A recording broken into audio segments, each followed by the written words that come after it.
My sister said, "It's for the boys," when she asked me for $50,000. But when my nephew whispered, "Mom said you're mad at us," I realized she had turned my love into a weapon. I was sitting at my sister Sandra's kitchen table in Charlotte when she pushed a folder toward me. Inside were overdue bills, rental listings, car notices, and random numbers circled in pen. I thought she wanted advice. Then she said, "I need $50,000. I actually laughed because I thought I misunderstood. But she didn't smile. She said it was for my nephews, Matthew and Joshua. For stability. For a bigger apartment.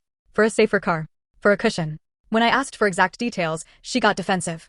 "You don't understand," she said. "You don't have kids." That hurt. I don't have children, but I had always shown up for hers. Birthdays, school pickups, camp fees, dentist bills, emergency groceries. I loved those boys like family because they were family. But loving them didn't mean handing Sandra my savings with no plan. So I told her no. Her face changed immediately. "So you don't care what happens to them?" she asked. The next morning, my mother called me cold. Then Sandra sent me a picture of Joshua's shoe with a hole in it and wrote, "This is what your boundary looks like." I almost gave in. But that Friday, I picked up the boys from school and took them to dinner. Matthew barely touched his fries. Finally, he whispered, "Mom said you're mad at us." My stomach dropped. I told him, "I am not mad at you. I could never be mad at you over adult money." That night, I made my decision. I set up protected education accounts for both boys. $10,000 each. Sandra couldn't touch them.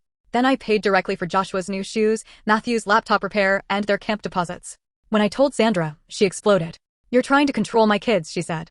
I said, "You asked for money for the boys." "I'm helping the boys." She snapped, "That's not what I asked for." And I said, "Exactly." Then my whole family turned on me.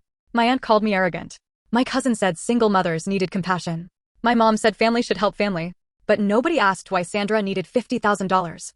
Nobody asked why Joshua had holes in his shoes while Sandra had posted photos from a spa weekend 3 weeks earlier. For 2 weeks, Sandra blocked me from seeing the boys. Then Matthew called from a friend's phone and whispered, "Mom said you're not helping because we're not your real kids."